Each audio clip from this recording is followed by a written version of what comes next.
Is your child a natural-born entertainer? Now is their chance to join the most talented youth dance crew in the Mid-South, the Blue Bunch. The Blue Bunch entertains Grizz Nation with their energetic dance routines and even have the opportunity to collaborate on performances with leading artists in the entertainment industry. Kids ages 7 to 17 are invited to show off their skills and personality for their chance to join the next generation of NBA entertainers. Open auditions are Saturday, June 28th. Visit grizzlies.com/auditions now for more information. Are you ready? Creed. By overwhelming demand, the Summer of '99 tour returns. July 27th, FedEx Forum. With very special guest, Daughtry. And Mammoth. Tickets on sale now at livenation.com. Don't miss Creed with Daughtry and Mammoth. The Summer of '99 tour. You've seen the Grizz line jamming on the court and rocking out on Beale Street, and this is your chance to join the best drum line in the NBA. Grizz line entertains Grizz Nation at home games and events in the Mid-South through their impressive techniques and energetic shows. If you have experience in drumming and marching and love entertaining, Grizz line is the perfect opportunity for you to combine percussion and performance. Open auditions are Saturday, August 9th at FedEx Forum. Sign up today by visiting grizzlies.com/auditions. 1, 2, 3.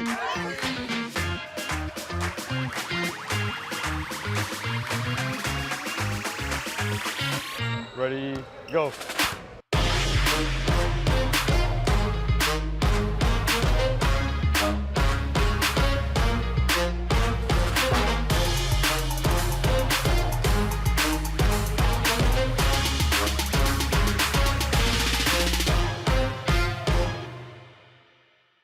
Sonic Radio. Welcome back to Sonic RNDIO. That spells radio with me, the CIO. This just in, the new Sonic $1.99 menu lets you build a crave-worthy meal for just $1.99 an item, whether that's a creamy shake, crispy tots, or a quarter-pound double cheeseburger. This just out. Ostriches. They're mean, not very cute, and in my opinion, way too big for a bird. Don't miss the Sonic Fun 99 menu. 5 items, always $1.99. Live free, eat Sonic. Tax not included. See menu for details.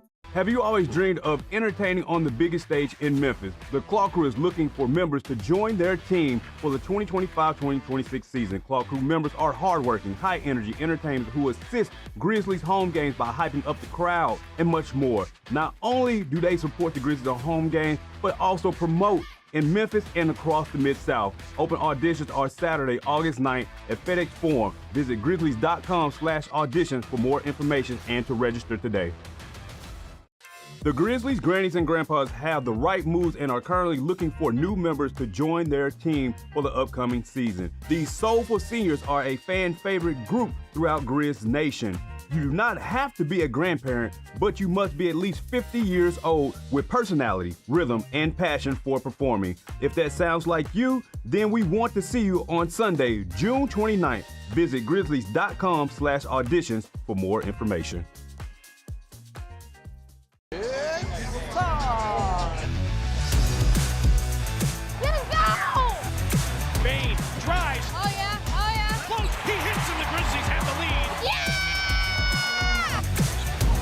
With a knockaway. Good defense. Durant attacking, spinning, hanging, and hitting. Let's go.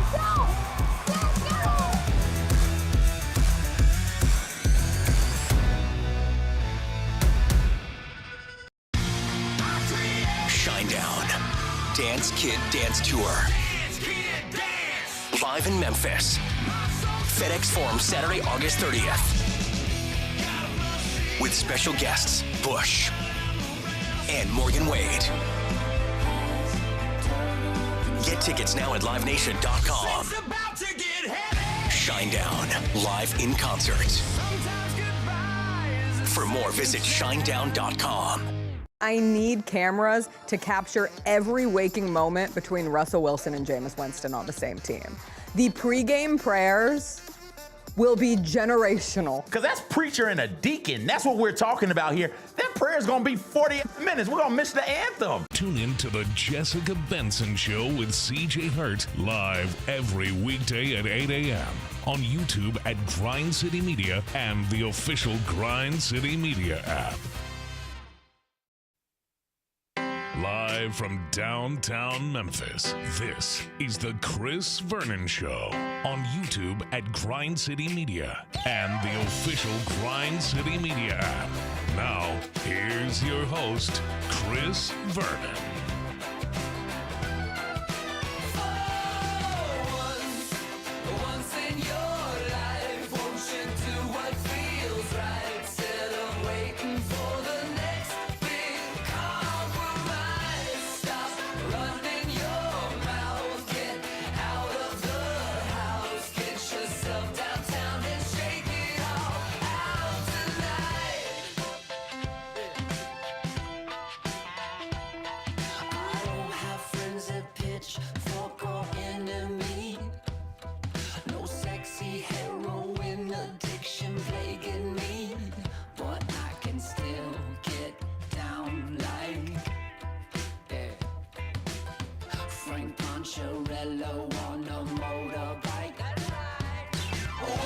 Here we go. It's noon on GrindCityMedia.com. It's Chris Vernon Show. Welcome.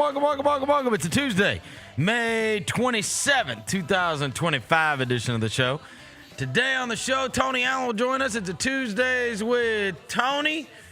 The Grindfather will give us his thoughts on what we have seen in the NBA playoffs. The Western Conference Finals saw Oklahoma City take control. We have a massive Game 4 tonight in the Knicks-Pacers series. Had a big Memorial Day weekend, even though we all had to stay inside because of the terrible weather. We'll get through all of that. We'll get you ready for the week ahead. It's a Tuesday. It's still crappy out, but smile. Let's do it. Turn it up.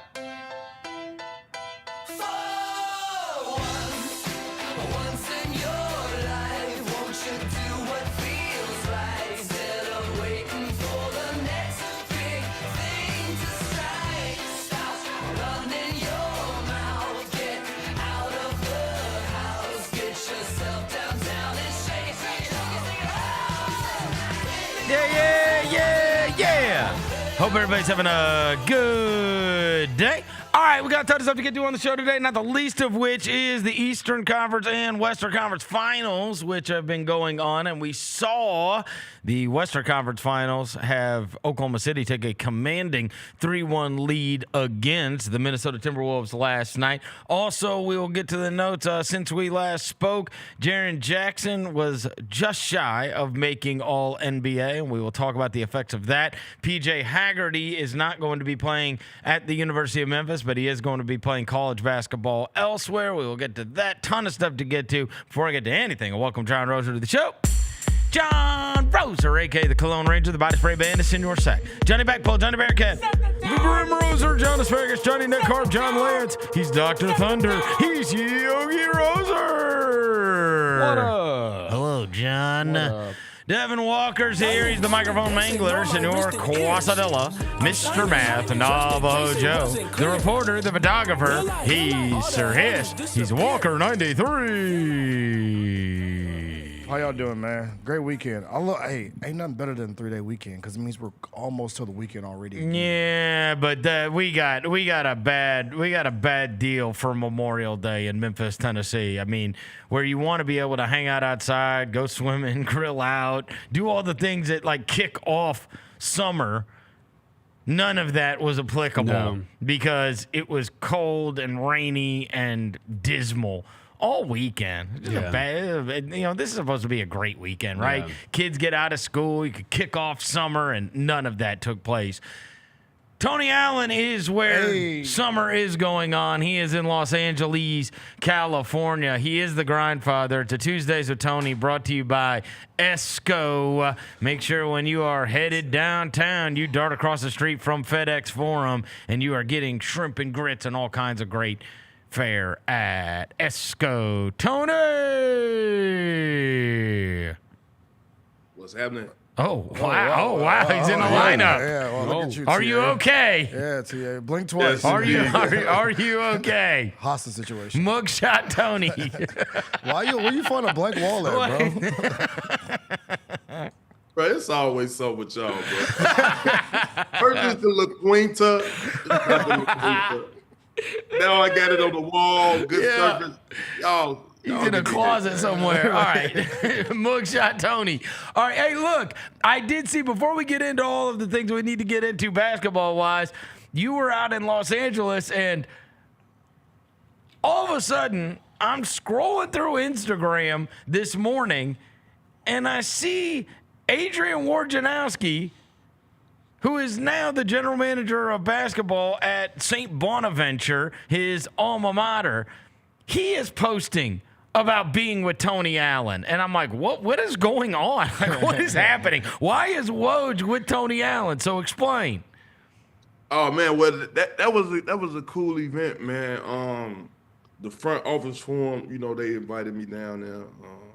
One of the a good friend of mine, Josh Williams, and Jason, I believe his name, good brothers, man. They put on a great event.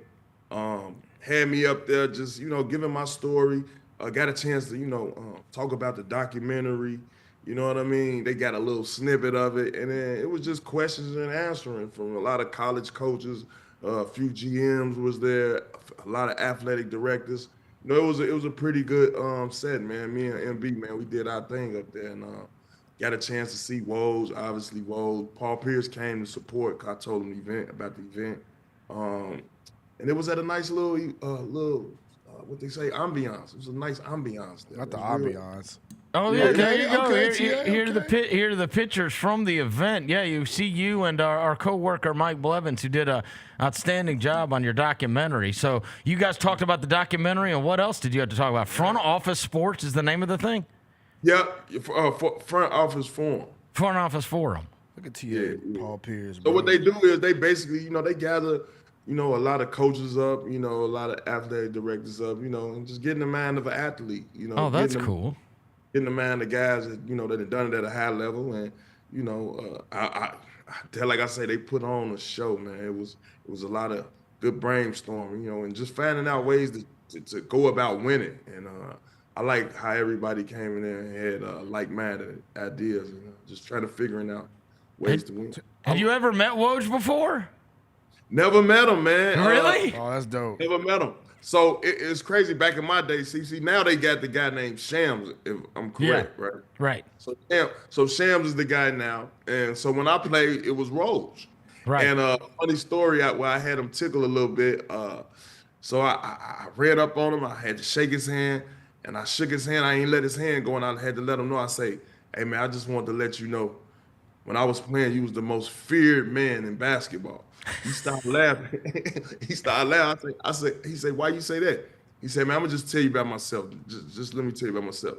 I said, whenever trade deadline came about, I would keep my phone, you know, tapped into, if it's an alert on me, that my phone would alert. And you know, you drop all the Woj bombs. So if I ever had a report with a Woj bomb in it, man, I would know and shoot around before the game. And he's dying laughing. He said, wait a minute, did you keep your phone in your tights while you were practicing? I said, yeah, Woj, you never know. In this type of business, he started dying laughing. Like, he laughed so hard, man. Like, he didn't even want me to leave. And then we took a picture, man. It was cool, and got the chance to get in his mind. He got in my mind as well. We just talked, you know, chopped it up, and that was back in the day. He was the most feared man. It's so crazy you say that, and you brought up Shams, because when we first acquired Marcus Smart here, I actually told Shams when we were at this. We were at Summer League. I said, you're never going to believe this, but I just interviewed Marcus Smart, and he name dropped you because he said his fiance at the time ran into the room and he was sleeping. He was like taking a nap. And she woke him up because she saw the Shams tweet that Marcus Smart had been traded. Yeah. And he was like, no way. Yeah. I mean, it's funny that's the way, you know, these guys beat the opportunity for, like, very rarely will you find out now via your own team. It's like, by the time that deal gets done, one side or the other, or the agent or somebody has leaked it to where the players in many cases are finding out via social media and not from their own teams. Yeah, correct. And then back then it was hoops hype. Yeah. You know, Hoops you hype. get hoop hype. Aggregated everything. Yeah, they'll give you a roundup that you about to get traded. Right. You know, A roundup is crazy. because you could almost hint on hoops hype, but whenever Woj come out and say something, boy, you could bet like it's gonna happen. Because it's definitely going to happen when Woj drop. Hey, I love how every time you keep popping up to you at these different events and stuff, you keep having these hoodies on. And us three at this show every day. Yeah, we still don't have our hoodies, bro. It's unbelievable. How many of them damn hoodies you got, bro? Who has done more to promote Out the Mud that's not a part of Out the Mud than me? Yet we can't even get some gear. This is ridiculous. Bro, not even a towel. I don't even have a bumper sticker. It's ridiculous. Give us something, bro. We even got a sticker for the laptop. So the reality for that is, right, we waiting to come and schedule some podcast plans with Tayshaun Prince, right? Yeah. We want to get a few more guys, probably Lester Hudson or somebody. We want to get some guys, in Memphis. So when we come to Memphis, we got you guys sizes and all. Oh, yeah. Okay. You've had a podcast for a damn year. Shut up. We're tired. We're tired. When I come to Memphis, I know I've got my jersey retired and everything, but when I come to Memphis for my podcast. Wait, are you leaving? You moved out to L.A.? You Juicy J now? When you come to Memphis, you live here, dumbass. Chris, I got you. Trust me, I got you. You live 5 minutes from me. What are we talking about? Look, I come to Memphis. You know what I'm saying. You're wild. The crew. Come on. The crew. All right. Shout out to the crew, man. Hey, Tony, give me a percentage chance that the Minnesota Timberwolves can win 3 out of 4 games against the Oklahoma City Thunder. It's going to be tough. And the reason why it's going to be tough, bro, and I know y'all don't want to hear it, but that's SG Jordan. He's playing like Jordan right now. I've been saying this. They put the wrong Jordan title on the wrong guys looking like. Wow. No, seriously. Listen, this is why I'm saying this. I'm saying this simply because here it is. You are the guy, right?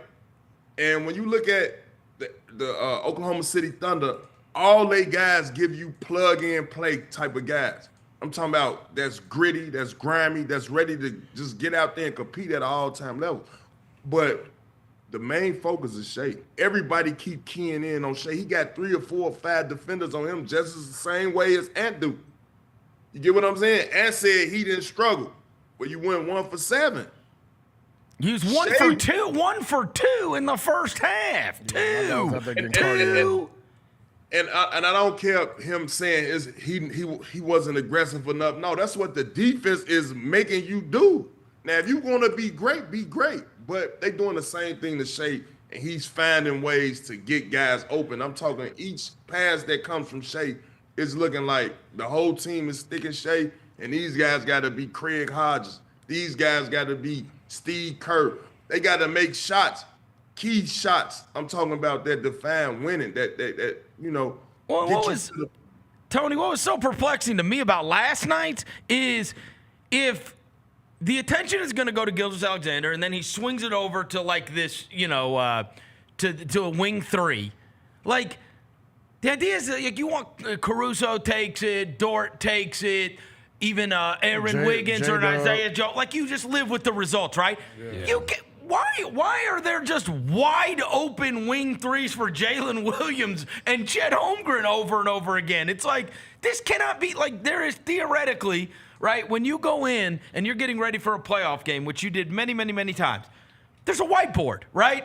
And so there's guys that are on that list of here's what we're trying to do. Well, when Ant does nothing and Julius Randle does nothing for one team, and then on the other team, the 3 best players are all simultaneously awesome, what did you take away? You know what I mean? Like, that can't be. And not only SGA, but his 2 running buddies were like perfect compliments. It would be as if John Morant went off and Jaren Jackson went off and Desmond Bane went off. It's something that we searched for and wanted all year long. And it's like you're in a huge pressurized game on the road and all 3 of them simultaneously were great.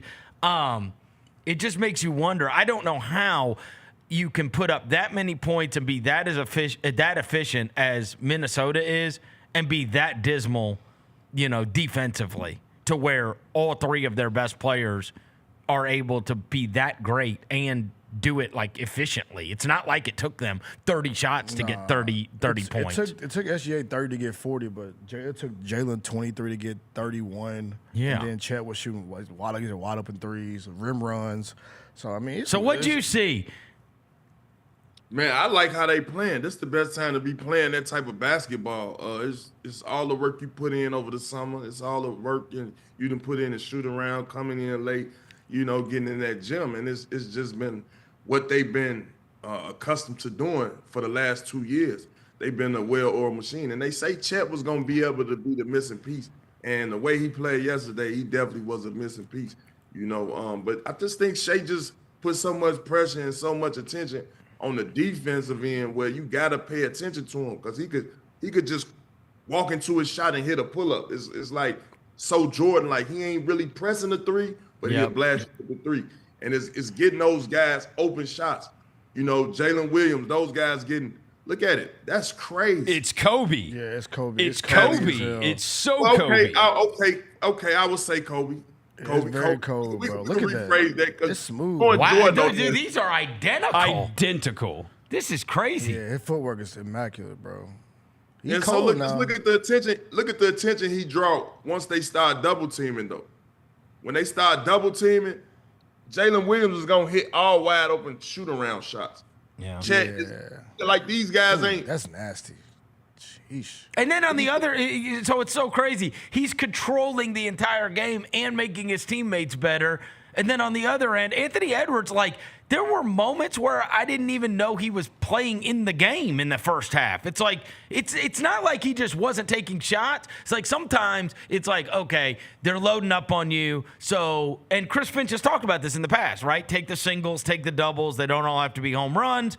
You're making the right play. You're making your teammates better. And even after the game, he was like, I was making my teammates better, right? Like I made the right plays and whatever. And so, you guys can say I played a bad game, but that's not. But it's like, did you ever feel like he was being impactful in that first half of that game? I mean, it wasn't even relevant. That reminds me of the 2011 finals when LeBron. Remember when LeBron got asked, when LeBron got like D'd up by like Jason Kidd and JJ Barea, and LeBron got asked about it, he said, well, why don't you go look at what I did defensively?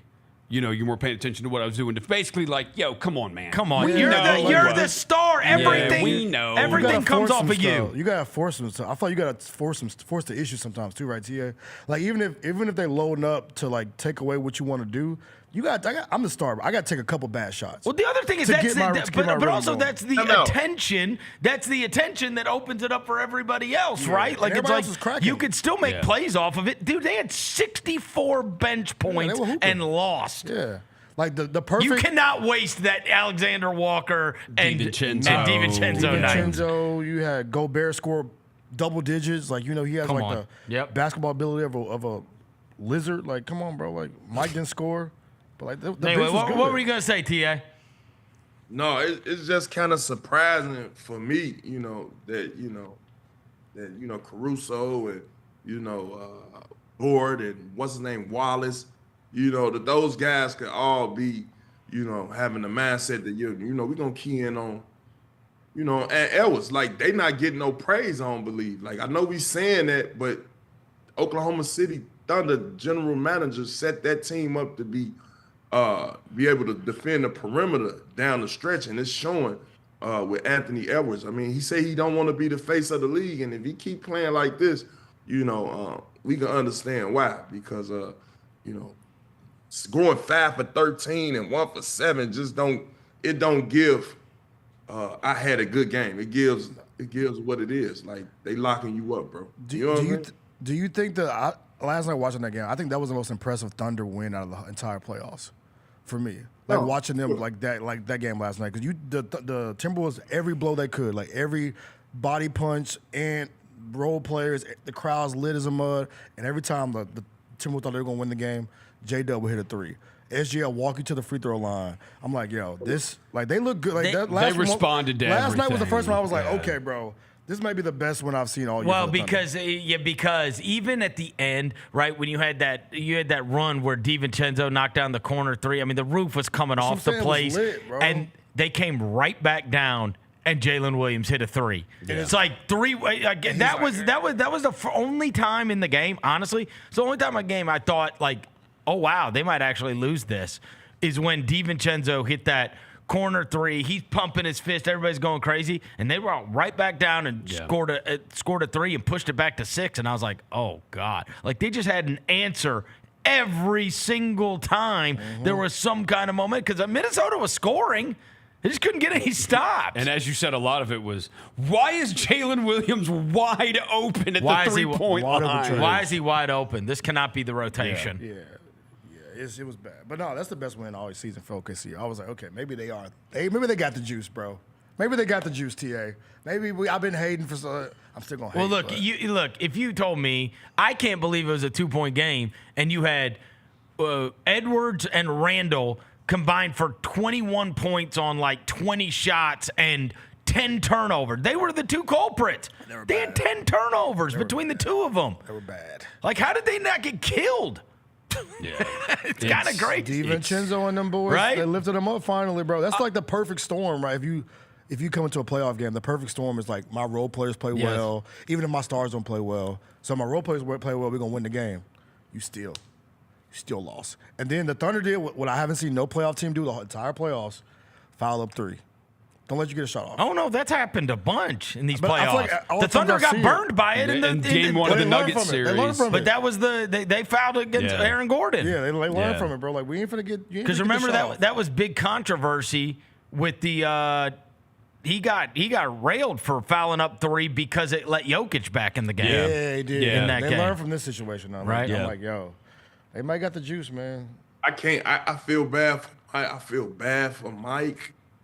You know, because he a lot of his game rely on Ant being aggressive, getting to that paint and kicking it to him. Right. You know what I'm saying? Yep. And I look at Mike at this age of his career, you know, like one of those Derek Fisher pick and pop 3-point guard. You know what I'm talking about? Yep. I look at his game like that. So you got to do some switching it up on the offensive end, but man, I can't. It's like Thunder Derek Fisher. Yeah, it's definitely number 37. Number 37, TA. Wearing a 37 jersey. Thunder Derek Fisher. Not number 2 Derek Fisher. Not Lakers. Not number 2. That Thunder Derek Fisher, that's the one you threw the shirt at. Oh, that is the one you threw. No, the towel. It was a shirt or a towel? Towel, yeah. Jersey or towel, yeah. Yeah, bro. Probably the only tech in my career, but yeah. No, I just think Ant got to be more aggressive to open it up for a lot of guys, and I think they living with this fact that Jaden McDaniels could just volume shooter. Like when he hit a few, but he Josh Smith to me though. You know, I didn't understand last night. They bring up McDaniels all the time, and he's 6'10", and he's got the long arms and he's whatever, and it's like Jay McDaniels. You know what kind of defender he is. You know what kind of defender Anthony Edwards is. And there I'm watching Shai Gilgeous-Alexander just absolutely destroy his cousin over and over again. And I'm like, what is going on? Like, why is this the... He probably told him in the scout report, hey, that's my family. I got him. Bro, why? I go, you have Jaden McDaniels on your team. Right. Why is this? Can you imagine if we had, if you were on our team and we deployed you on friggin' Lou Dort? It's like, what are we doing? Yeah. What is happening? Why is he not drawing one of these, take the challenge defenders? Like, I don't care if they grew up together. He cooks him. He walking his ass down to that 15-foot block, boy. The worst was when he shot the free throw, and then Nickeil Alexander-Walker, did the whirly bird acting like he didn't foul him, and then they show the replay, and it's literally his hand on his forearm. He was like hand apart of the ball. I'm like, no, bro, you hit his wrist, bro. They showed Alexander-Walker on that looking at the T-Wolves bench, looking at the coaches, like, I didn't foul him, and the T-Wolves coach looked at the iPad, looks up and goes, he shakes his head. For sure fouled him. You fouled him. Yeah, I don't understand that. Like, they got good defenders on that team. Yeah. Why are they not guarding Gilgeous-Alexander down the stretch? Doesn't make any sense to me. Oh. How would you guard? How would you guard SGA, TA? Because he walking everybody down to that 15-foot block. It's bro. very Harden-esque in terms of what you would try to do, right? Hands up. that kind of obviously you're trying to keep your hands out of the cookie jar as much as possible because that's where he is just absolutely brilliant. If your hand is anywhere in his area, straight up into it. You know what I mean? But, how would you like? But Chris, you gotta realize a lot of his. Come on. No, I'm living with that. You gotta be ready to smack the top of his hand, not the top of his elbow. Well, he can't jump high enough. Yeah. Come on, man. Come on, man. Meanwhile, a lot of times how he get his buckets, he driving to you, and he literally putting his head down, getting his shoulder close to your hip, driving you to a spot, thinking he going to the rim, but he not going to the rim. He just pushing into his step back, pull up, right? So what I'm gonna do is I'm not gonna be too physical, but I'm gonna be on him. But as soon as he driving, he ready to push me off, I'm pushing that arm bar down. I'm pushing the arm bar down. Just as much as you throwing it, just as much just as much as I can get the use to pushing it down. Right. Throwing it at me, but I gotta be ready to embrace that. You're not gonna allow that to create space. Because that's what he does to create space. He always get that. That's not getting me. And he does. That's scared on that. That's just being scared of SGA. I'm talking about literally get up on him. Yeah. Make him feel you. Like you see that push. He even did go bare like that. How strong is SGA? That's man. Like that's. He like a wiry strong TA. That's the question we need to be asking. How strong is he? Man, damn, he a little boy. Just his aggressiveness. It's like you say, it's Kobe. Like I said Jordan earlier, but he drawing so much attention. That is some straight Kobe Jordan there. Mismatch. This is a total mismatch. And it's like everybody can get it too, TA. Ain't just one person getting these buckets. That's a crazy thing because he struggled mightily, as did their whole team in the 42-point loss over the weekend. And this is what you ask of the great players, right? Which is, okay, here's what they're trying to do to me now, and now I've got to solve for it, and I'm going to be better than ever. And, you could just tell it's problem solving, and he did it. He did it. Yeah. There was a clip going viral after Game 3 where you see that clip? He was mic'd up. And he rewind that one back. Rewind that one back. That last play. Rewind that one. Okay, now watch this, bro. Look how much space you giving them east, west. You giving them north, south. Yeah, bro. Ain't nobody smelling this color. Is it because they're scared of the stop? No. Yeah. Here's the thing. They started. So they I think in the last game they started picking them up lower, right? Because it's kind of like we would rather you shoot it than be able to get in the paint and create for others. And now. And this is what I remember Westbrook used to do this against you guys, TA, back in the prime Westbrook days. Like any of the guys that you want them to shoot rather than to drive. And what they do is then they decide, okay, you're picking me up low. Well, I'm going to use that space you're giving me as a runway. We've seen Ja do that. Yeah. Ja started too because, it's like, look, if you're going to be low. Oh, my that's God. so tough. Oh, my God. Run that one back. I didn't see that one last night. Yeah. If you're going to be low like this and you're going to, keep trying to pick me, if you're going to try to keep picking me up low, then I'm going to use that space. I'm using that as a runway to get to get downhill, or to jab you like that to get downhill and then fade away. I mean, it's just unbelievable. You think people scared of him? You think people scared of him, bro? Yes. A lot of these, it's like I don't want to touch you. I'm telling you right now, just seeing these highlights, and it's crazy. I didn't even see it like that in the game when I watched it yesterday, because I was, out and about. But, bro, it's amazing to me how much attention he gets on the defensive end, but they didn't try everything, trapping him. They didn't try playing one-on-one coverage. They didn't went to drop. They didn't went to all these formations. It still haven't phased him. He still continues to get to his spot, calculate his steps, and get to that putback, that step back or that pull up. There's no stopping. He's a mismatch nightmare for any team down the stretch. Well, and this is the crazy thing about a lot of those highlights that we just watched was it made me think of years ago. I think it was it 11? Maybe 11 I think it was 11 when we played Oklahoma City. And do you remember you had that guy? Who was the guy that we had, the 6'10" guy that mimicked Durant in practice. Dante Green. Dante Green. Right? But the whole idea was we're going to make Durant C2, right? As soon as he looks up, he's seeing a second guy. And, I mean, you watch those highlights, bro, Naz Reid or whoever or Gobert, like, they are, like, that second guy is high. Yeah, Randall was even shading. Step through, that's on 3D. I mean, the second guy is, he is looking up and seeing two guys. Look how much, pause it. Look at this. Go ahead. Look at Aaron. Man, look, ain't none of them guys sticking their man. Come on, look, he just left his man down. There's four of them. Four of them. Bro, ain't he? Why is he going? You got to get high. You have to be high here. Mismatch. Takao. Mass match. You've got to be high there, though, and if he drives past you, you've got to trust, right? That's it. You can't, but you're just going to let him step into open threes? This is stupid. It was one of them. He got Randall on the switch. It's me. I'm sending them right the whole night. Like, that's cool right here. If he got to do that the whole night, he going to have to do that the whole night. Well, he just did. Yeah, hey, Tia, it was one of them. He got a switch on Randall, and I guess Randall was scared. He literally walked to the free throw line. Like, walked, steps. Like, took walking steps to the free throw line. So that, and shot the ball. He's just looking up and figuring out where is my lane? Where do I want to get to? I think this is the other thing, too, with him. When he gets to that little free throw line area there, it's so different from some of the – he literally can do like 8 to 10 different things. Like he's got so many options that he can do. He can fade either way. Yeah. He can hezzy and get to the basket. He can bump and shoot the fade. He can just run right into you and get the foul called. Like he can bump and pass. He can throw cross court. Like, I mean, there's so many options. People use that term all the time, being able to score on 3 levels, but most guys really can't. Yeah. Not really well, right?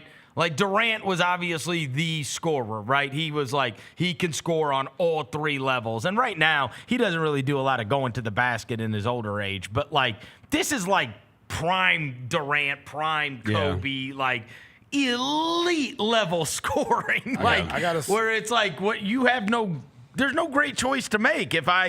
Like you saw Gobert, he's standing up there near the the 3-point line, and it's like, I don't want him to drive past me.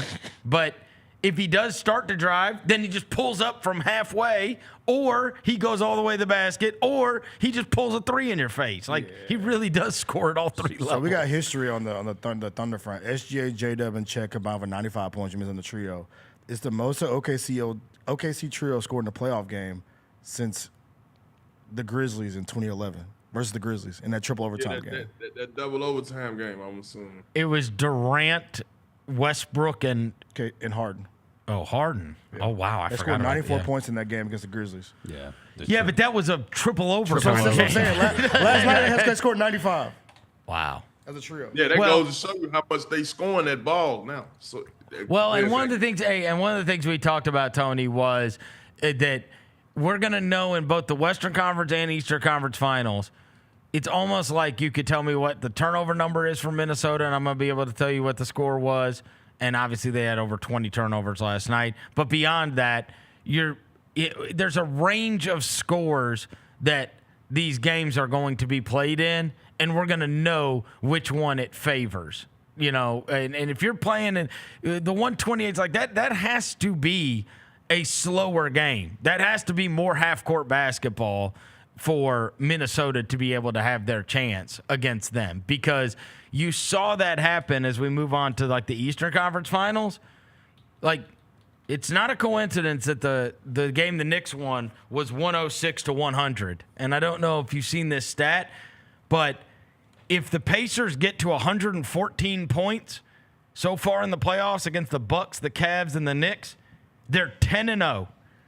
And if they don't, they're 0-3. Dang. Right? It's like 114. Like, that means the game's moving up and down. That means we're scoring like almost 30 points every quarter of the game. And it's like, and then they lost. And it's because you're able to drag it into like a half-court basketball game for good portions of the game. Make these teams, and last night, I mean, the pace is just, that's too fast. That's where they want, right? Yeah. I mean, the Minnesota's inability to drag them in the mud at all is what cost them. It almost like they're trying to outscore them, which is kind of what the Knicks played with fire doing in the first couple of games of their series, right?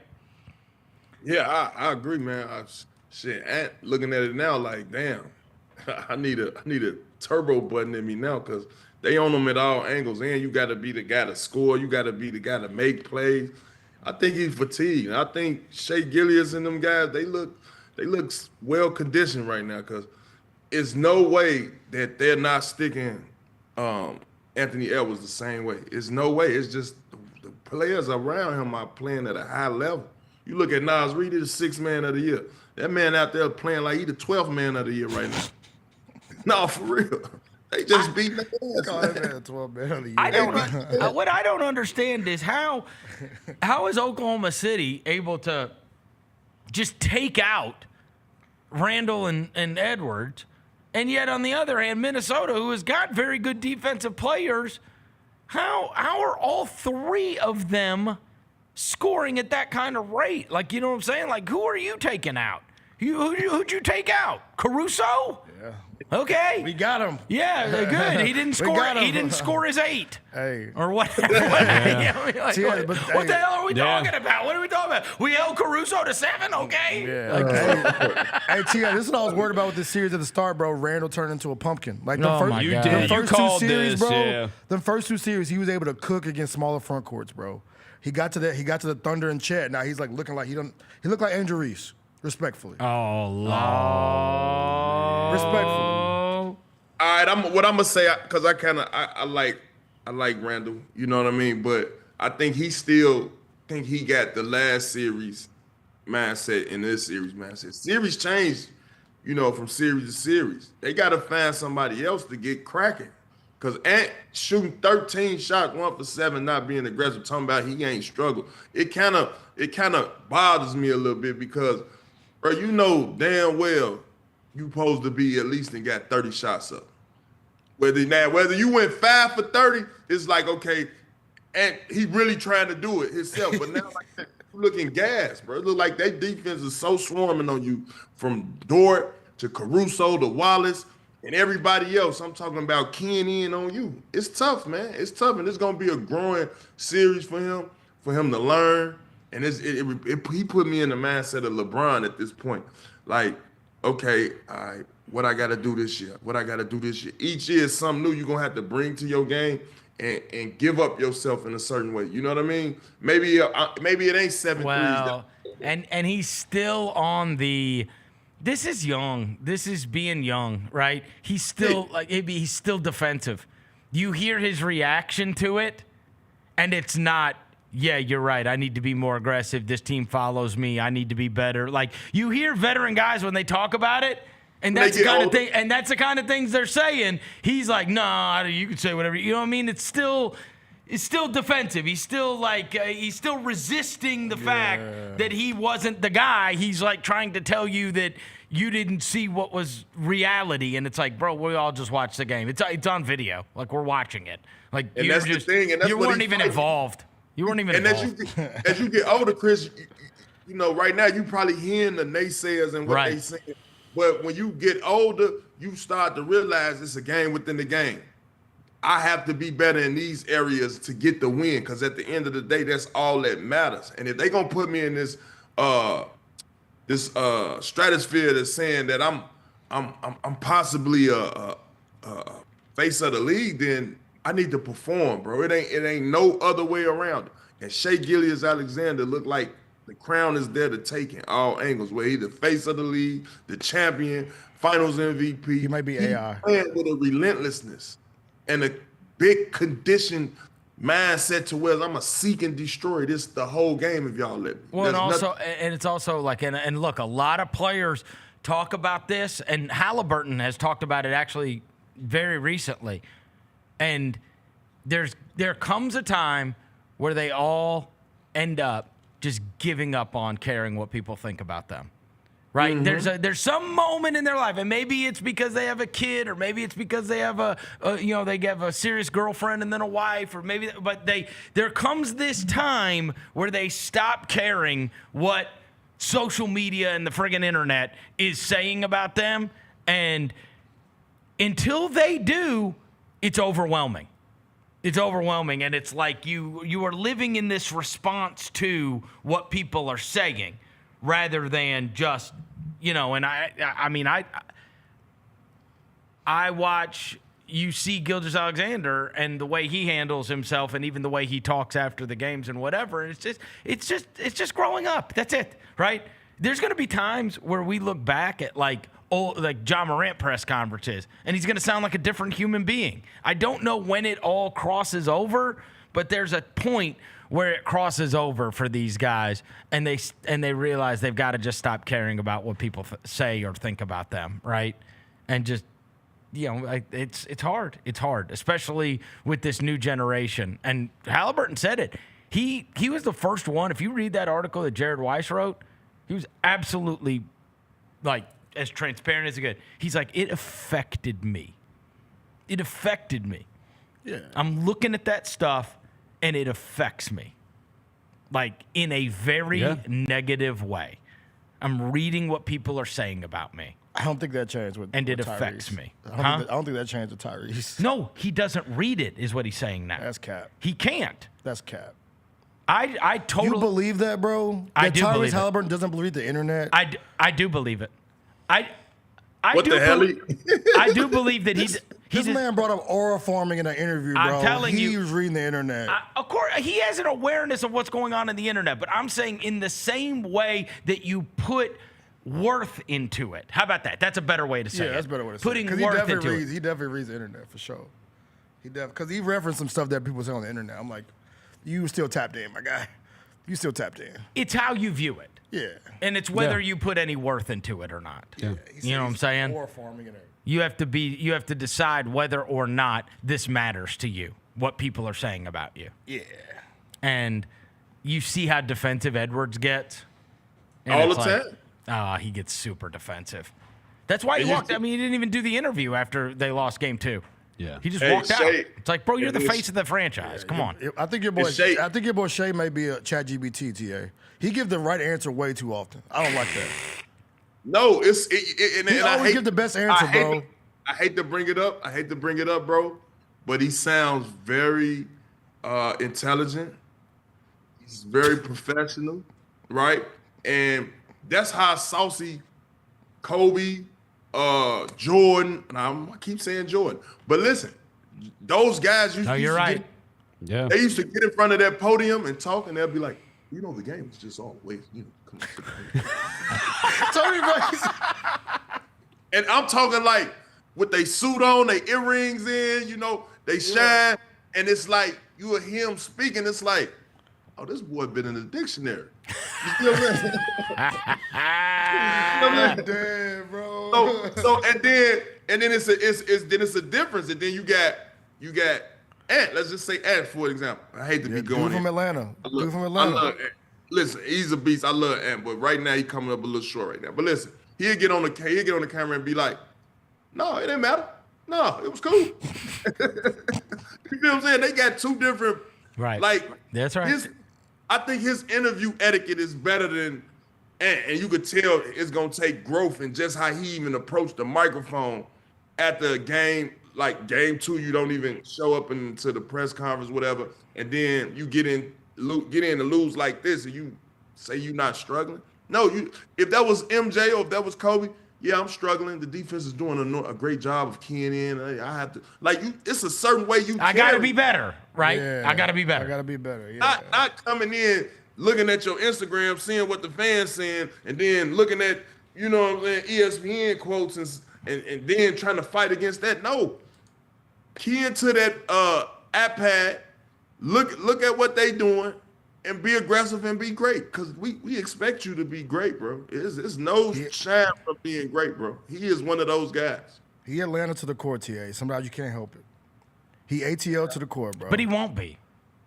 He won't be. You'll see. He'll grow. Everybody evolves. They evolve. They become adults. Even when everybody was like laughing about the starting 5 thing, I told y'all I thought it was cool, but it's like, okay, I know these kind of dudes.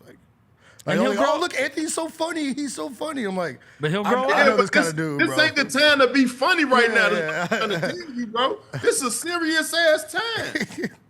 We got Mike Conley over there, man. Well, and that's the hard part. That's always the hard part of who is your leader? Who is the one that everybody has to fall behind? That's where the Edwards thing is disappointing. It's like, bro, for better or worse, your coach keeps saying this. Your guys go as you go, right? We have the same thing with Morant. I constantly would say, when Morant's bitching at the refs, when Morant's got his head down and moping, the whole team it reacts to that, like constantly. And it's like, and again, as time goes on, things evolve, right? And players and humans evolve, right? There's a difference when you get to be in your upper 20s. You're a much different person than you are in your young 20s. All of us were much different people in our late 20s than we were in our young 20s. For sure, right? You're way more mature. You're way more responsible. You care much less about the things that you do in your youth, and you start to feel more comfortable in your own skin, I think, too, right? But yeah, he was just, he took 2 shots, bro. Yeah. He took 2 shots in the first half. That's ridiculous. You should show some of them highlights of his shooting performance last night. And it'll just show you right then and there, man. Like last year, he said, I need to be better conditioned. He went to Olympics. You could tell his game improved. Get his thing. Okay.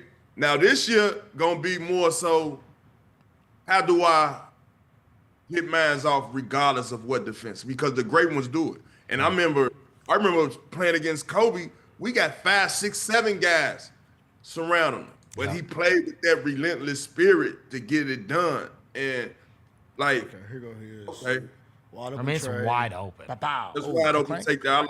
I like that one. Okay. Oh, okay. Get shifty, come around. That's a good shot too. Gotta make it on his ass though. They sticking him just like they stick Shea. What the hell, Gobert? That doesn't count. That one doesn't count. Come on, that's end of shot clock. That's end of shot clock. That one don't count. That's the one I hold on 2K, so I don't get the FGA. Step back. Tough shot, buddy. Yeah. But I want you to take them touches, bro. They guard him with so many players too. That's a bad shot, bro. Get to the rack, bro. Ooh, look how. See, so that is the difference. You see that second guy high with him, like on that one, it was Hartenstein, right? He comes around this screen, and now he's running into a second guy, and it's like, blow past him. Get to the angle where you can at least throw a lob or a drop-off pass. A lot of these shots, bro. This is garbage crap. Pull up. Blow past him. Oh, my God, bro. No. He passed the ball, bro. I'm not making the right play. That's a wide open one he missed at the beginning. Yeah. You're right. They go as he go, but this year is going to be about maturity. You know what I'm saying? Last year was about condition. You got the condition. This year's going to be about maturity. Because they got all the contributions they needed to last night, all of them, and more. You can't get 64 points off your bench and lose. That's crazy. No, that's impossible. That is crazy. That's the perfect storm for a playoff game at the crib. Your role players play their ass off. 64 is an extreme number off the bench. You should lose that game, bro. You know what I mean? All right. Meanwhile, wait a minute. So Alexander had what, 22? And then DiVincenzo was in the 20s. And then Nas had 11. Terrence Shannon had 9. Yeah. Terrence Shannon, that's where the 9 came from. The dude with the hair, TA.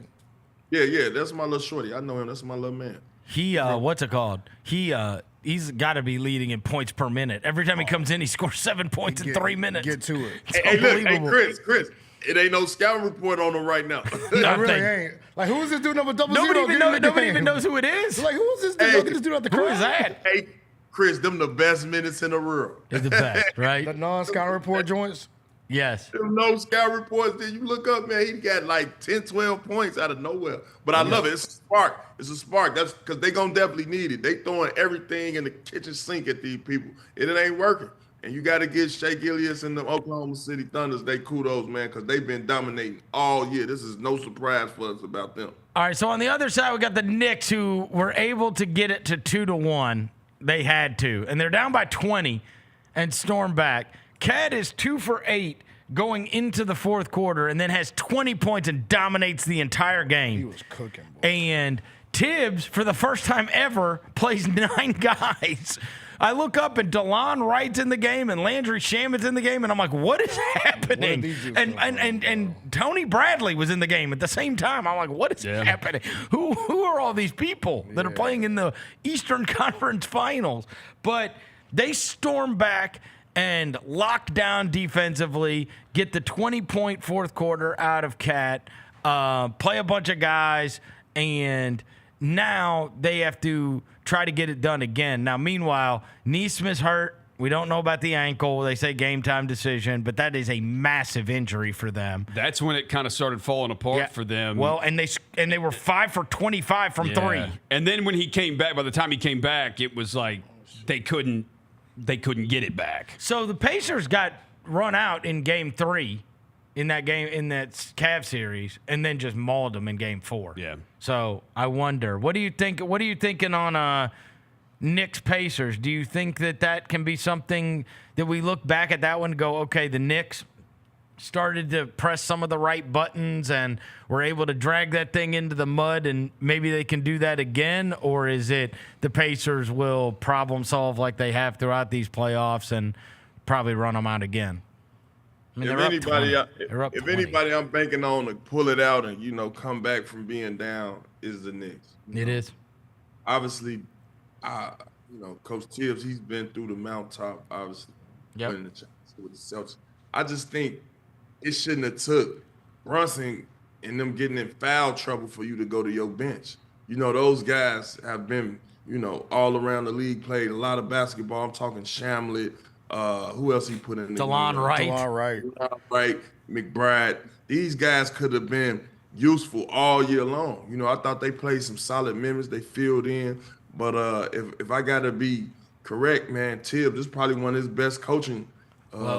Knicks fans would say the same thing, T.A. Did you see Carlisle after the game? It was on his head. Saying that they did not they had more of their better defensive players in the fourth quarter. Yeah. He's trying to plant these seeds hey, we're picking on Brunson. We're going to keep picking on Brunson. And now I'm going to lay this I'm going to lay this trap for you to walk in saying, hey, they had their better defensive players in the game in the fourth quarter, and that's why we struggled, as if to say, hey, you might be better off not playing Brunson. I told y'all Brunson was a traffic cone out there, bro. Y'all trying to tell me he I competes. don't think it's just that. I think that's why Tibbs waited till 2:46 to put him back in. Brunson was pissed about it, too. They were better without him. They were in that fourth quarter. They were better without him. Because that dude, I love Brunson, bro. He sends at the top and he just dribbles. They had 6 assists. Six assists on 9 shots in the fourth quarter. Only one of those came when Brunson was back in the game. The ball moves better. It is hard to imagine that Cat has the 20-point fourth quarter of Brunson playing. T.A., that boy be just up there. But Brunson it's definitely hard. Brunson did hit a shot. Right? He be like this. Right. But I think this is what I think. He be just dribbling, boy. That's a tricky situation. You got to fix first team all NBA, bro. How the ball gonna be in his hand? You get what I'm saying? Mm-hmm. I'm thinking we talking Robin, we talking Batman. That's what Robin's supposed to do when Batman's struggling. You get what I'm saying? Yeah. And the troops are supposed to be the troops that's with him. So if it ain't going in that type of order, I don't think they got a chance. You know what I'm saying? It's got to go Brunson. And if I ain't got it going, if I got it going, Towns, pick it up.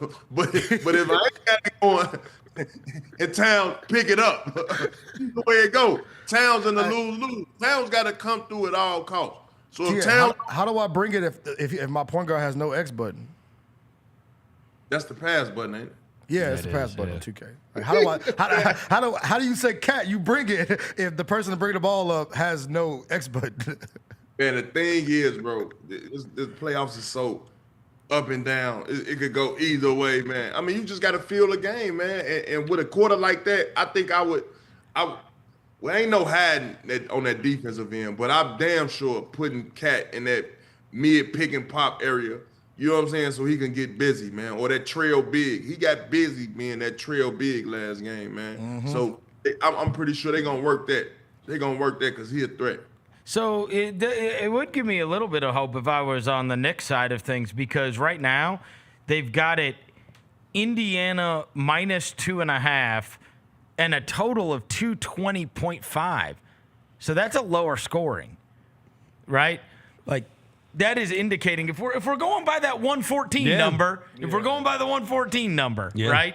And we're seeing, okay, it looks like it would be on the lower scoring side of things in that kind of game. And so, 111-109 would be the indicated score in that, according to Vegas. Yeah. Right? Well, So, I wonder if they do bring down Tibbs does bring down the Brunson minutes a little bit tonight. Like, they're not going to win the series without Brunson. Oh, you need Brunson. Like, you need big you head Brunson need out him. there. You need But him I think that maybe it did show, hey, we can go longer stretches without him. We can give him a longer rest and we can have success. Hey, and you know who has been massively impactful on the Indiana side? You've seen it, Tony. And look, I found this video from 6 years ago.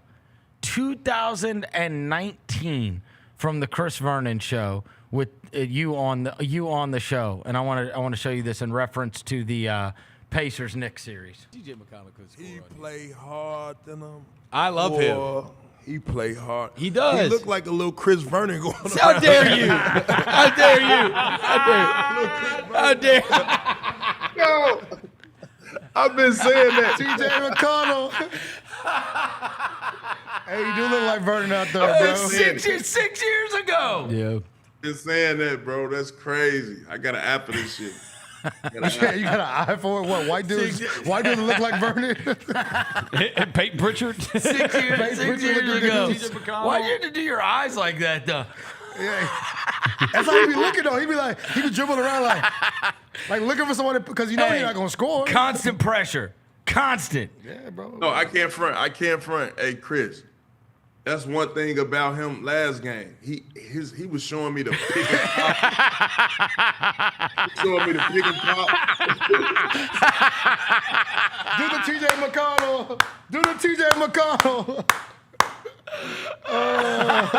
Hey, that's from believe it or not, 2019. Believe it or not, that's Ja's rookie year. Our quality of video got so much better since then. Unbelievable. Yeah, he's a dog, bro. I ain't gonna lie. That's one thing about him. He's a pit bull, man. And when you got a guy like him, man, I ain't gonna lie. That second unit is always gonna be up to play. I can tell you that. When he come in the game, he bring tempo. I'm talking about he gets it going. If he got to, he'd take one of those tough lays or one of those tough pull-ups. But for the most part, he playing hard on the defensive end. He tough as nails. And he look like Chris Vernon. Is this a must-win for the Knicks? Must win for the Knicks for sure. It's must-win. Yeah, for sure. It's must-win. You have to win this game. To make this a series, you have to win this game because otherwise you're giving them the opportunity to close it out in 6 on their home floor. And they free Pops too, TA? John Halliburton's back. Pops He's in a suite. TA. He's in a Demon suite. home. He's going to be in a suite. I think it's great that they let his father back in. Pops ain't no Pop deserve a second chance. He ain't no, you know what I'm saying? He ain't doing nothing bad out there. He was just hyped by his son. They gonna put him on a jumbotron. He gonna be like, crowd gonna be going crazy. Hey, them Pacers, man. Although he lucky that wasn't no Kenyon Martin or no Ron Artest or Tony Allen. No, Tony Allen. No, Tony Allen fucked with the fans. You would have hugged. You would have hugged him. I'd have gave his ass some love. Well, no, you know what I'd have did? I did like this. I'd have put my hand out there, right? As soon as I put my hand out there, go up under him. Trick them. Like the kids do. Show ass out there, man. But no, man. It's I got the Knicks. I ain't gonna lie. You think they can even it up? I can't go against Tibbs. Is that what it is, though? Like Rick Carlisle's really good himself, Tony. Yeah, real OG coach out there, bro. Rick Carlisle will figure stuff out. It looked like he got them running that same Dallas offense from back in the day, if I ain't mistaken. Man, they fly. I will say that. Off of makes, too. You know what I mean? Bro, Tia, it was a possession in that game. Did you see it? They got to stop. I think Ben Shepherd threw the ball inbounds. The ball didn't touch the ground, bro. I've never, in the NBA game, the ball didn't touch the ground. It was five. Tia was 5 passes to a lob. That's The how NBA that's how Kid was over there in Dallas. Yeah. I'm talking about right after they'll come back down so fast. Before you know it, it's either 3 and a L, pick and roll, lob. That's how they work. Let me see if I can find the highlights. So you got the Knicks tonight, even though you a Tibbs guy. Well, no, that is why that's the only. That's the only reason why. Yeah, because he's a If Tibbs Tibbs went fan. on the sideline, you would be Pacers. What the hell? Who do you? There you go. There you go. Here's the thing: if we're leaving Minnesota for dead, which doesn't feel like a mistake at this point, given what happened last night, I can't decide who I think would be a better. I feel like the Indiana thing could be more fun, flying up and down. You know what I mean? Like two teams flying up and down and playing entertaining basketball. But I don't know if, like, with the wings that New York brings to the table and kind of what I don't know. Who do you think would be what would make for a better competition for Oklahoma City in your mind? Man, I really don't know.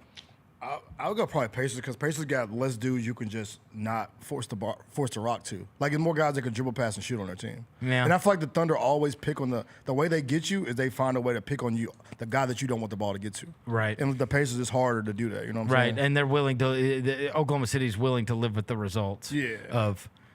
You're right, and yeah. The Knicks. It'd be fun having like that's the no dribbles tier. Watch it. Look at that fast break. The ball didn't touch the ground, bro. That's an NBA team. that was off a make? No, Off that was a off save, bro. Off a save. Off a save. Wow. Toppin is a 1% athlete. Yes. I mean, my God. So he could dunk everything. The Thunder won both games this year against the Knicks and won both against the Pacers. They beat the Knicks by 10 and beat them by 25. They beat the Pacers by 21 and then beat them by 6. But I will say Indiana did win both matchups last year with relatively the same team against Oklahoma City. Yeah, I want the because they got more what do they call it, versatility with the lineups they can do, and less guys you can pick on. Well, and they certainly have more depth than New York does. Yeah, and less guys you can pick on, bro. Well, New York doesn't feel like. I mean, they're not. They Man, have not been good. Indiana- They haven't been good at dragging Indiana into the mud. So it's like, bro, that's what you have to do against Oklahoma City. Yeah. Right. I think Indiana. You have to play half-court basketball against them. I wanted to say the Knicks, but I do think it's.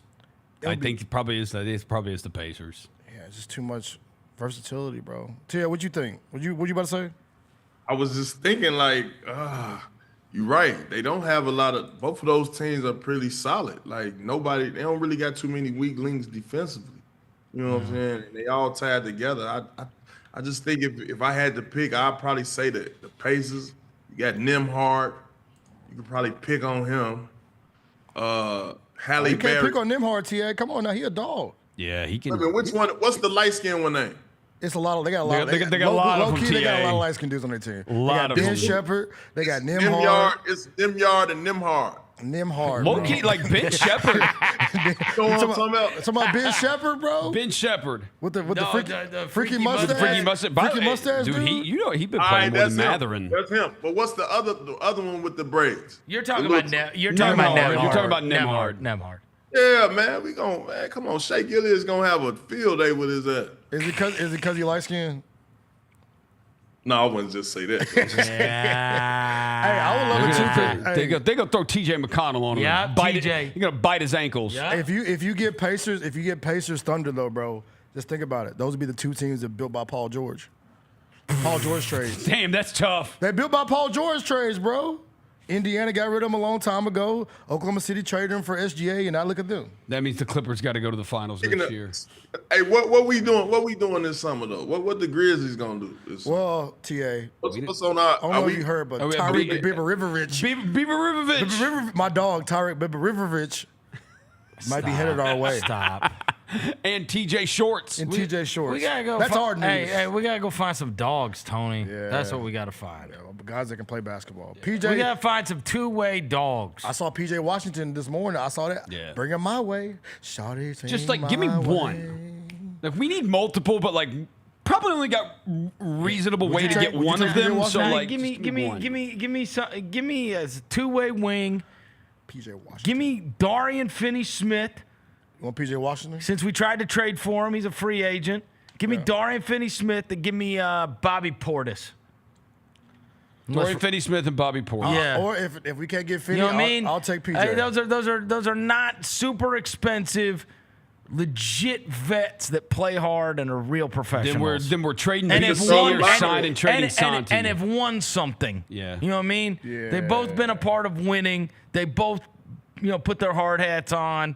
They both, they both played different positions. They would make you better. Yeah, like that's the kind of thing I'm looking for. I'm not looking for the. It doesn't have to be a grand slam. No. Add me some real ass vets. Yeah. Two-way vets. NBA players, real You know what I NBA mean? players. And Bieber Rivers. I need my dog on the roster. I'm about to Google that soon. As soon as I get off, I'm gonna Google that. Bibberivovich. Type Bieber. I guarantee you can't spell that. Type it in Google right now. Yeah, just do T. Oh, you got voice note. So are you recording out there while you're in LA? Yeah. I'm going. No, I'm not recording. Out the mud, not recording. Oh, you're not? I'm going on the show, Kevin's show. Go KG's. Yeah. Oh, okay. I would say you better not be going back on that show with your boy Chandler, bro. That's a dub, bro. You gotta. We're done with that, bro. Only two. They looking for me right now. Yeah, bro. Hey, you ignore got the call. You got out the mud coming out this week. Yeah, Thursday. Who? Jermaine O'Neal. Oh, I like that. Shout out Jermaine O'Neal. Was he good? He was good. Underrated player. Where is he now? Where is he now? He's in Dallas. Really? What does he do? He got a cold son. He got a son that who? He built a school for athletes. And I think it's for volleyball and basketball. I think his daughter played volleyball and. Oh wow. I guess he built a school. You keep running up on guys that have done this because Monte Ellis has an academy as well. When you just had him on, it's cool that a lot of these guys have gotten back involved and are like doing that kind of stuff now. Yeah. It was Draft Nation. You can look it up. It's called Draft Nation. Oh, that's the. I heard of that before. I heard of Draft Nation. This is Jermaine O'Neal's? Yeah, I've heard of Draft Nation. Why have I heard of that? It's probably an AAU team. Yeah, they didn't put a lot of kids through college and yeah. He said they got a nice. Yeah, they're EYBL team. That's why. Yeah. All right. Jermaine O'Neal dropping this week. I dig that. All right. We'll catch up with you next week. Thanks, Tony. All right, bro. I'll be back. That's the grindfather, Tony Allen. Yeah, Jermaine. Okay, so was Jermaine O'Neal from Texas? Yeah, he's from South Carolina. I could swear he's from Dallas. He's born in Columbia, South Carolina. God, another. And South Carolina has got to have the highest percentage of freaking went to Eau Claire High School. Bro, they got a lot of athletes, man. South Carolina and Louisiana just loaded. I don't know if anybody remembers. Fun fact, Jermaine O'Neal played for 7 teams in his career. I had no idea. What? Can you name 5 others outside of Indiana and Portland? Indiana, Portland. That's all I got for you. That's where it stops right there. And he retired in 2014. Was he a Celtic at one point? He was a Celtic at one point. Jermaine O'Neal? 2010 to 2012, he played for the Celtics. Everybody was a Celtic. How about a net? He wasn't a net. Not a Was he a Nick? He wasn't a Nick either. I will tell you, 2 Westerns and 2 Easterns. A Piston? No. A Maverick? No. Then how the hell did he end up in Dallas? I don't know. Dallas is a great city. Zion loves Dallas too. Come on. Shout out to Dave. Shout out to the Builder Bears How out about there. a Hawk? Was he a No, Hawk? it wasn't a Hawk. He definitely struck me as a Hawk guy. A Jermaine O'Neal Miami Heat jersey. That's right. That should be right. That's right. He did play. I remember that one. I remember that one. I remember that one. 2009, 2010. I remember the Heat joint. Was he a Rocket at one point, Roser? He wasn't. He won the Pelican. No. A Buck? No. He won this. A Raptor? He was a Raptor. Wow. 2008, 2009, Jermaine O'Neal was a Toronto Raptor. He averaged. Oh, Golden State. He was a Warrior. Yeah. The last season of his career, 13-14, he was a Warrior. He averaged for the Raptors. He averaged 13 and 7 for the Raptors. And so we're missing one? Missing one. A son. He was a son. There you go. When was he a son? How did you know? I didn't know. Jacob's probably telling me this. No. No, Look, I just have the teams. That's it. Yeah. I just have the teams. Yeah. Honestly, we were running out of teams too. By the way, Jermaine is one of those that the kids don't realize how cold he was. Oh, he was.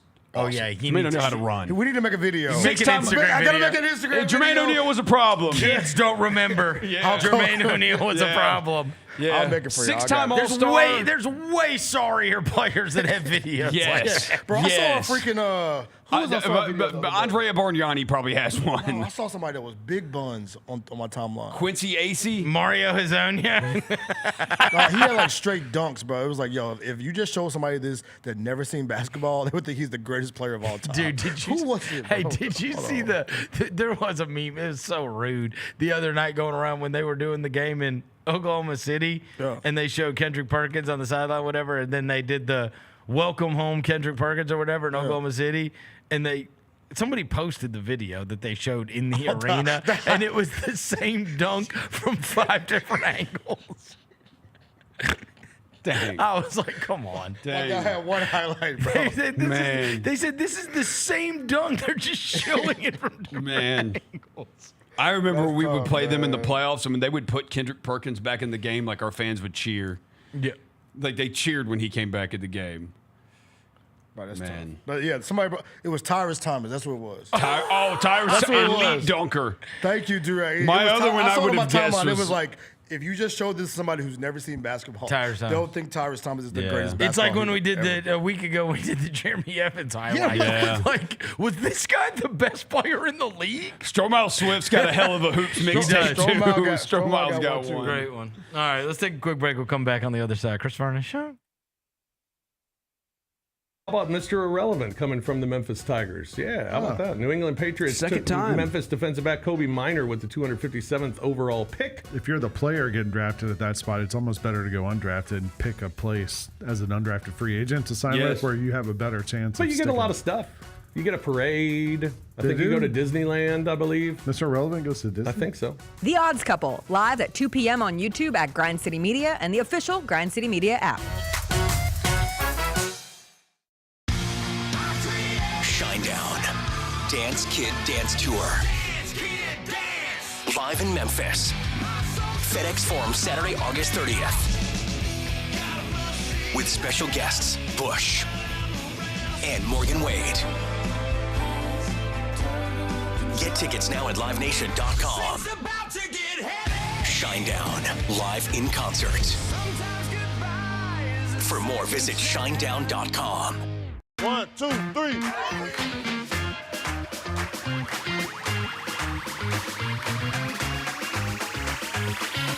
Ready, go.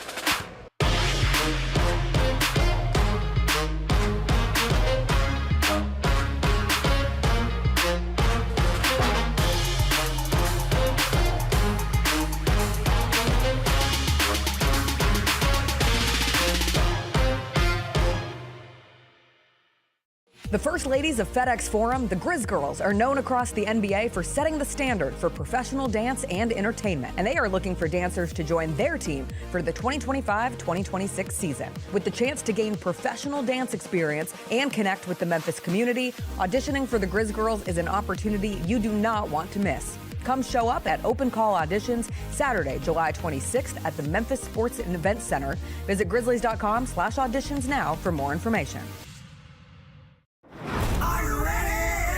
Creed.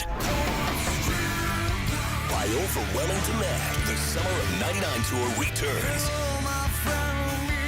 July 27th, FedEx Forum. With very special guest, Daughtry. And Mammoth. Tickets on sale now at livenation.com. Don't miss Creed with Daughtry and Mammoth. The Summer of '99 tour. Catch us if you can at Southland Casino Hotel and win your share of up to $1.8 million in free play and prizes. Join us for drawings every Saturday in May, June, and July. Each month, over 900 winners will take home free play or drive off in a new car or motorcycle. Be there for all 6 grand finale drawings and try to catch us if you can, only at Southland Casino Hotel. Must be 21 up. Play responsibly. For help quitting, call 800-522-4700. Kroger shoppers and Grizz fans, want exclusive last-minute discounted ticket deals texted straight to you during the Grizzlies 2024-2025 season? Sign up with the new Kroger Buzzer Beater deal. Fans can sign up by texting Grizz to 636-479 or visit your local Kroger store in the Delta Division and scan the QR code. By signing up, you agree to receive recurring automated promotional and personalized marketing text messages from the Memphis Grizzlies. Consent is not a condition of any purchase. Message frequency varies. Message and data rates may apply.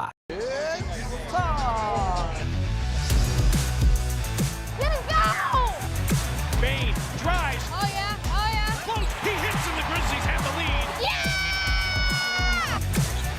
Jaren with a knockaway. Good defense. Durant attacking, spinning, hanging, and hitting. Let's go.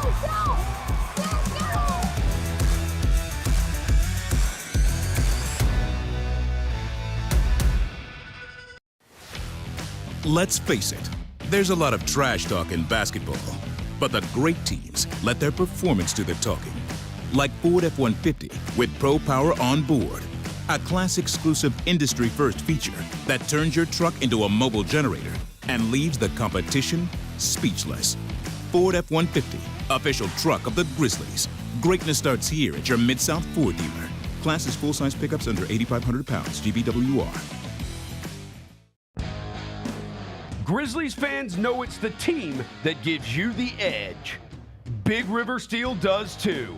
And much like the Grizzlies have recruited legendary talent, we want you to be part of our team. Are you ready to be part of something legendary? Then visit www.bigriversteel.com. That's www.bigriversteel.com.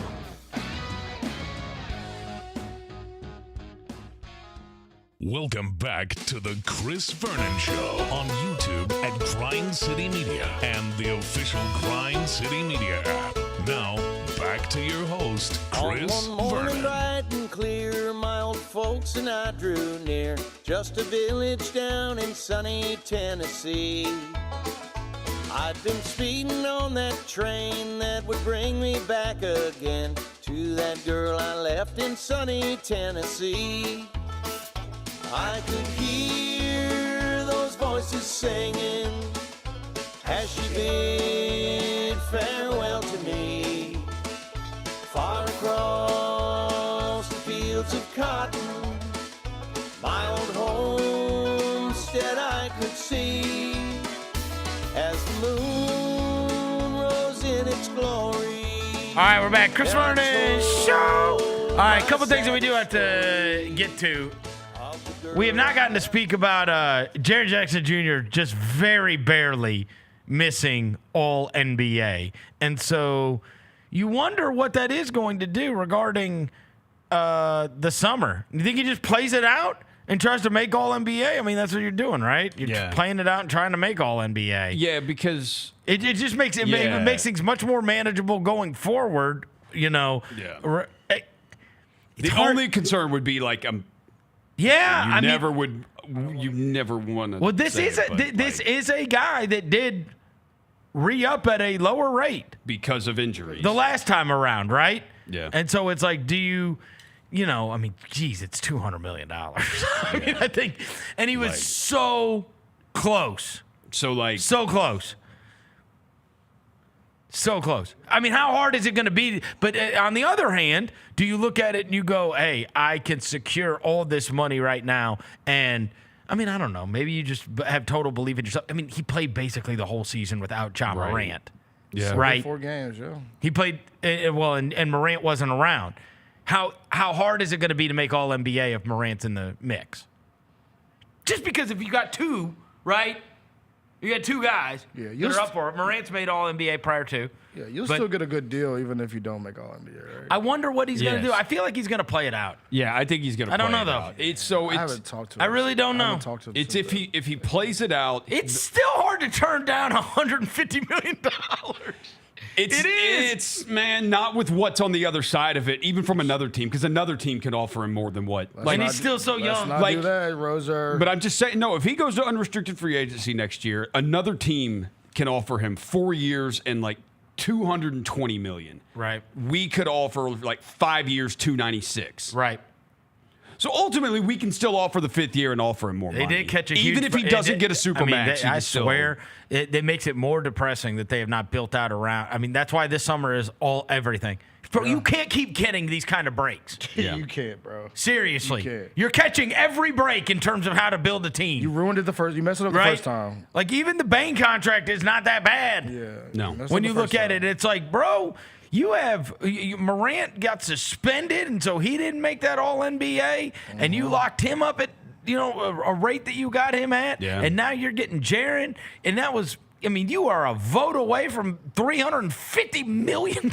Strapping you in. And it's like, and you can't lose him. I mean, like, he is the guy. And it's like, at the very least, you should be getting a good rate. And so it's like, geez Louise. I mean, he'll probably just play it out. But, I mean, again, you've got to build out this summer. Yeah. You've got to build out this summer. So Shams just went on McAfee's show, and he said he thinks this is going to be the craziest offseason in NBA history as far as movement-wise. Well, I think when you look at the 4 teams that are remaining in this deal, right? Yeah. And the 7 consecutive new champions, Teams see an open window. Yeah. It's not like, I mean, I think we went through a lot of years where it was like, that's going to be, and look, people will talk about it. If Oklahoma City does it, and regardless of whether they do it or not, they're going to be the one that everybody's looking at for the next 5 years. For sure. At least. Because Indiana built the team they constructed the team pretty well. But I'm saying, like, if Oklahoma City's going to be the one that everybody looks at and goes, okay, they're here to stay. Right. This is who we're going.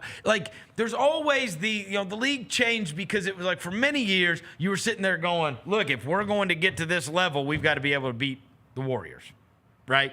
Or we've got to be able to deal with, for a minute it was Jokic, right? But that, like, because it's been 7 different teams, there's an evolution here, like, that is taking place where it's like, okay, I'm going to put the best version of what I have together rather than, look, we're going to have to be able to deal with this. I think a lot of times teams were starting to be built with teams in mind thinking that they had the staying power. Even Minnesota, you look at it and that guy was like, we're going to have to get past Denver, and it worked. They did build a team that was able to get past Denver. But what if they wouldn't have played Denver? You know what I mean? What if they missed that? Now having Rudy Gobert is not as great of a, Rudy Gobert and Cat is not as great of a deal. If you're not playing Denver, if you're playing against Dallas, it was terrible, right? Yeah. I mean, it was a terrible deal to have those guys against Dallas. And so I don't know if people are going to be building with other teams in mind in the same way, outside of looking at Oklahoma City and going, okay, they're probably going to be, we know that they're going to be competing for Western Conference Finals for an amount. How many other of these teams do you look at and you go, well, we know we're probably going to have to face them if you can get to a West Finals. Yeah. Like, Oak City's the one, right? But I'm saying if you're projecting forward, because there's nothing else you can bank on. Yeah, teams are probably looking at the Pacers like, yo, we construct the roster the right way and get cracking the right way, we can make a push to the finals kind of thing. Well, so it's like 2 different sides. And then they're going to have their time where it's like Gilgeous-Alexander's won the MVP, and he's going to get his extension, and then Chet's going to get his, and Jalen Williams is going to get his, and it's like, that's going to evolve as well. Because the conversation was like the Celtics are going to be there, right? At first, it was like the Celtics are going to be there every single year, and then. But I'm saying we are catching Warriors-esque breaks on this with the whole. The cap moved the year they got Durant. The Curry had the bad ankle, so they got him locked into a contract that he would have never been locked into. It's like we have saved hundreds of millions of dollars on the 2 best players on the team. Yeah, we whiffed one time. Hundreds of millions. We got to get it right this time. Hey, Drew Holiday. They said they shopping the Celtics this summer. Oh, is that right? Yeah, they said they're gonna break up the Celtics. Hey, Drew. We had your brother one time on this team. We did have Justin Holiday. Okay, so the other big story that we did not get to talk about while we were gone on Memorial Day weekend is PJ Haggerty. I mean, this is all just so depressing to me. A couple of weeks ago, or actually months ago now, we talked about it. It was like, all right, he might go to Ole Miss. Well, we know Ole Miss is paying more money than God to even their bench players, right? And it's like, okay, price of doing business, SEC, like, if you don't have the money, you don't have the money. Mm-hmm. And then it was NC State, and I was like, come on, man. Like, I mean, I got it. And they had some recent success, but it's like, NC State? Like, I want to be able to outbid teams like NC State. You know? I want to be able to bid those. Like, I want to be able to be on that level. And now you fast forward, and it's Kansas State, who finished 10th out of 12 teams in the Big 12 and missed the NCAA tournament. And it's like... Even worse is you're moving to Manhattan, Kansas. And also, it appears that the money is not as good as what he turned down here. Mm-hmm. And it's like, what happened here? Seriously. And I don't know if it's just simply as bad advice, right? Is this a Nico situation? Is this just a Nico situation where he overplayed his hand and then it's like that money's not there anymore, and so now you got to just get what you can get. Yeah. But it's also bizarre. Yeah. And it's like, bro, you're in the NCAA tournament with a 5 seed and we're an All-American. I hate college athletics right now. I really do. I do. It is the worst, bro. It's so stupid. Like the dude where you would what think, happened? You would think at one point we would see Patrick, like a couple years now, we would talk about PJ Haggerty being one of the greatest Tigers of all time. But now I really don't even care to talk about him. No. I don't even know. Kansas State. I probably won't talk about who's him. on the team? Kansas State. I don't even know who's on our team next year. Come on, Roser. Ashton Hardaway. Ashton Hardaway. You know. Yeah, we got him back. You know. Nick Jourdain's not on the team anymore. I saw him at FedEx the other day on Poplar. Moving packages. Working. Packages. Come on. He was with his mom. Oh. Well, working. No, they were dropping off something. They were mailing something. Applications. Come on, man. I mean, that's not crazy. He could. Like seemingly, you're a former Tiger. You can get a job at FedEx when you. Well, you can also get a job at a local high school. Every time I go to a Jeremy Hunt, Sean Taggart, every gym I walk into, it's like the former Tiger bench player. But like Will Coleman, I think just went to St. George's or something. He's the athletic director of St. George's. Yeah, right. Like I saw him at my daughter's volleyball game. He was running St. Louis. Yeah, he was running St. Louis. He was the AD. He's at St. George's now. He is? Yeah, he moved up. I'll be damned. Yeah, bro. Yeah. Look at Will From Coleman. donuts to athletic director. Yeah, who else is on the team besides Ashton Hardaway? Ashton Hardaway. You got Curtis Givens the third. That doesn't do anything for me. I heard Gary say it. Bart Torvik, BartTorvik.com. The Tigers, like with their current roster, it's like 73rd in the country, 70 something. Is that good? No, because Kansas State's at like 44 or something. Well, at least UAB lost Yaxel. He is going to go to Michigan after all. I'm just so depressed that the best player on the Memphis basketball team is going to freaking Kansas State. Like, what happened? To live in Manhattan, Kansas, buddy. This is just stupid. Yeah. Why? Why is the best Memphis basketball player going to Kansas State? I know. Not Kansas. Right. Not Kansas. Not Kansas. Yeah, we lost Tarek Black to Kansas. Yeah. Right. Not Kansas. Manhattan. We lost Scooter McFadden to Tennessee. Right? Like, I mean, go somewhere good. Right. What are we doing? Like, again, you go to North Carolina, you go to Kansas, you go to Duke, you go to Texas, you go to Arkansas. Like, either tell me that you're going someplace that's got mega success, an awesome coach, or crazy money. Yeah. Like Kansas State. Even the dude. They were 10th out of 12 in the Big 12. This is stupid. Doug McDaniel, our player. Doug? Doug. Yeah. Oh, from Kansas State. From Kansas State. Oh, yeah, and we also had Naquan Tomlin. So Doug has posted on his IG story. Okay. Set that game up. Set the game up. Let's play the game. Tigers versus Wildcats. Play the game. Because I got your money. I got your money. And PJ. You remember when you wanted that money? I got it. Come get it from me. They had that little dude, too, a couple years ago. Oh, yeah, the guy that played in the G League. Freaking dropped like 50 on the hustle last year. Marquise Noel. Yeah, he was awesome. And then remember the dude from the... He bust the hustle ass. The dude scored like 50 against us. And then and Jacob Pullen. Remember years ago? They had that awesome game against Xavier in the tournament. I'm trying to pull up the Tigers roster for real, bro. When they had Frank Martin. Throw it on. They had Ashton Hardaway, bro. Ashton Hardaway! Is that all we know is Ashton Hardaway? Isn't Dane Dangerous still trying to get a waiver? Remember they got that white dude, Mason Matthews. Oh, yeah. They got your boy from Lane. The real Slim Shady. Real Slim Shady. Mason Matthews. Sincere Parker from... not Murray State, McNeese State. McNeese, played for Will Wade. Hassan Abdul Hakim. Yeah, good. No relation. Because, I mean, with Ashton and Givens, you got me 6 points, 2 rebounds, and 2 assists. So we need a little more. Zachary Davis. I don't know if you're familiar with his work. How many? Yeah, 6. Well, we'll give him 7 rounds up. But let him grow. Zachary Davis also transferred to Memphis. A lot. Yeah. He said a lot. Zachary Davis averaged 8 points at South Carolina. Rose, so that's 8 points. Add that up. There you go. Add it up. We're scoring at least 45 a game. That's 14. We're at 14 right now. We got Julius. I don't know if you're familiar with Julius, but we lost Orange Julius. Dude, Julius Hodge. Hey, we had Julius a 5 seed and a second team All-American, and the guy left to go to Kansas State. Yeah. I just want to jump out the window. Yeah. Seriously, he could have come back here taking every. Stupid. Read these names, dude. He could have taken every shot next year. He thought the grass was greener, Verno. It's okay, bro. He thought the grass was greener. He might be right though. He entered the NBA draft because, like, let me go see what the NBA team's talking about. I hope they lose every game. Oh, come on. I do. Kansas State. Yeah, I hate them.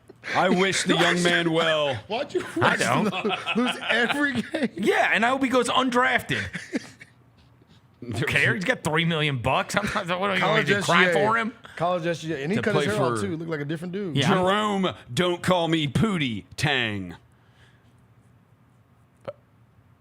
I thought that was a good one. Okay. A little wordy, bro. A little wordy on that one. Sorry. That was pretty bad. All right, before we get out of here, so we didn't do 10 things yesterday. Thank you for taking him off the screen. So we didn't get to do what we watched, but obviously, look, it was rained in all weekend. I have never been more excited to settle in and watch something, and I watched because it was raining outside. There's nothing to do. I watched the entire thing too. So, you know my affinity for silliness and how much I love silly, and a lot of that is because of the things that I liked when I was a kid. And two of the people that I loved when I was a little kid were Pee Wee Herman and Weird Al Yankovic. I loved both of them. Right. And it's silly to the core, right? And that's what I liked. I liked laughing at their jokes. Bro, there is a documentary that dropped on HBO called Pee Wee as Himself. And it is about Pee Wee Herman. And I watched the entire thing. It's about Paul Rubens, like the actual person. Yeah. He was an intensely private human being, right? He lived his life as Pee Wee, basically, right? Yeah. Like even if he did like interviews and stuff, he did it as Pee Wee Herman. And it goes through like his controversies, goes through everything, but it's like how he was raised, how he became who he became, his personal life, like. It's 2 different episodes, and they're like both an hour and 40 minutes. And I was so enthralled. It was unbelievable. And at one point, I even walked downstairs, and I told my wife and kids, I was like, if you ever want to understand, because they show clips of like the old Pee Wee's Playhouse and everything on there. And I was like, if you ever want to know why I am the way I am, it's because this is the kind of crap I watched, because I'm watching it and they're showing Pee Wee's Playhouse. And so, of course, you remember they had like a word of the day. And so anybody that came in, they would say like, the word of the day is fun. And so then anybody that would say fun, they'd all go, ah! They'd yell every time, whatever. But at one point, they're all sitting down and he's eating fruit. This is only funny to me. He's eating, I'm aware. He's eating fruit salad, right? And he's like, oh, I love fruit salad. And, his little robots and his friends or whatever, they're like, well, if you love it so much, why don't you marry it? And he's like, maybe I will. And then they had a friggin' ceremony. And they're like, Pee Wee, do you take this fruit salad to be your lawfully? And he's like, I do. He marries the fruit salad. And I was like, if you ever want to know why I'm the way I am, I was like, it's because I gotta find that funny too. It's because when I'm 8 years old, this is what I'm watching. I'm watching this guy say he loves fruit salad. His whole crew says, well, if you love it, why don't you? Everything. And then he marries the fruit salad. And then they held a ceremony. And he married the fruit salad.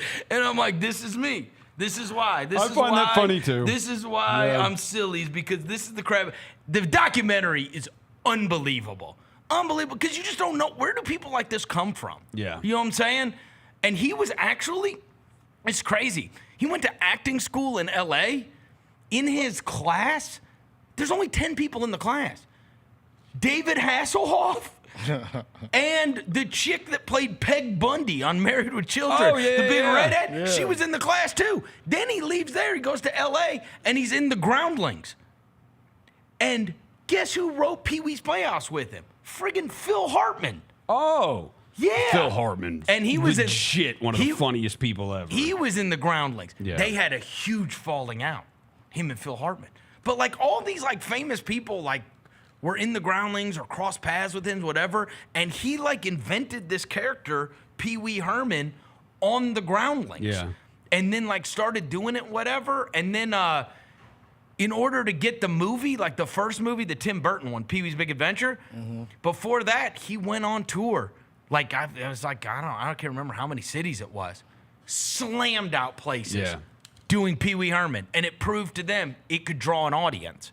And then obviously the movie did gangbusters or whatever. But then he got the CBS show after that, Pee Wee's Playhouse. I mean, just an odd dude for sure. Like, him and Mr. Rogers remind me of the same person. And it deals with a lot of like the stuff that like, him hiding his sexuality, him moving from city to city, him like developing this character, him becoming, I mean, he was honestly one of the biggest stars in the world in the 80s. Yeah. Like, and he just lived his life as this alter ego. But so these documentary filmmakers, they did over 40 hours of interviews with him as an older man. Yeah. As they are filming it, this is in 2023 or like a little before, as they are filming it and they've done the 40 hours, whatever, he never reveals to them or anyone else that he's had cancer for 6 years. And he dies. Wow. In 2023. Yeah. And they have all this footage, all of it, with him just sitting down as Paul Rubens telling his entire life story. Yeah. It's great, dude. You liked it? Yeah. Yes.